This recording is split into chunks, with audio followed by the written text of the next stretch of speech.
Well, it sounds encouraging, doesn't it? Joining us now, my very good friend, Congressman Marsha Blackburn, Republican from Tennessee. Thank you so much for joining us this morning. Sure. I was very heartened by what Donald Trump had to tell Bill O'Reilly. Maybe that taxes are the priority. What's your view on that?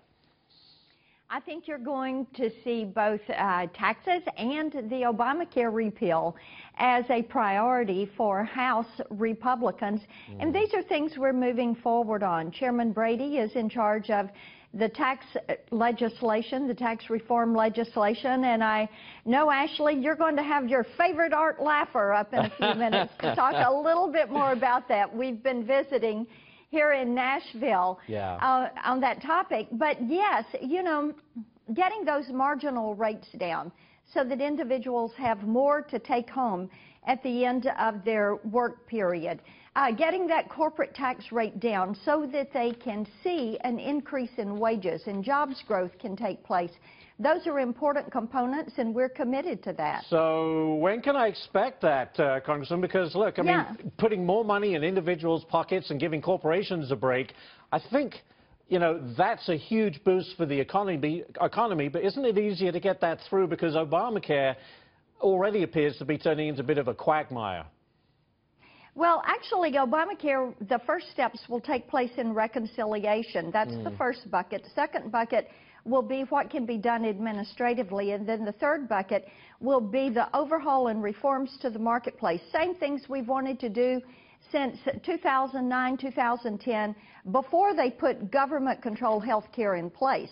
With the tax reforms, you can see those bills coming forward this summer after we have our budget passed, and then you can see the completion of that into the fall. I actually think, Ashley, you'll see it completed before we get to the end of the fiscal year.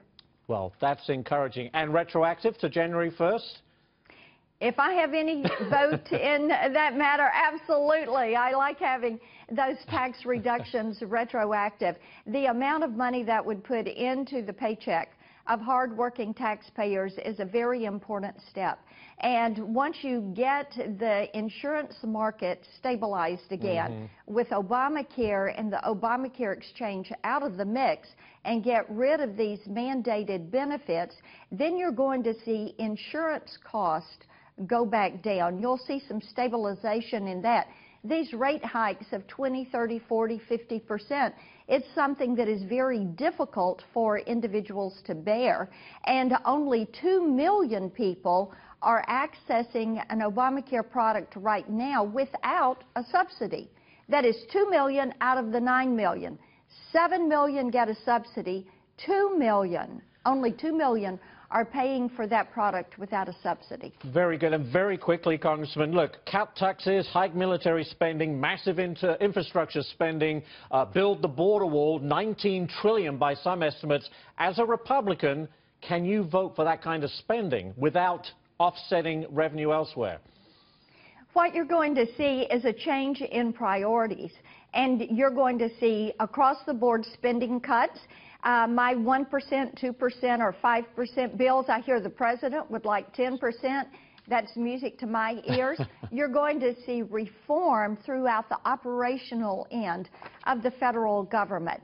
And this is how you're going to begin to replace some of those dollars. But bear in mind, Ashley, when you are cutting taxes, this is something that is going to spur economic growth. Amen. And getting to 15% in a corporate tax and reducing marginal rates, you'll begin to see some growth.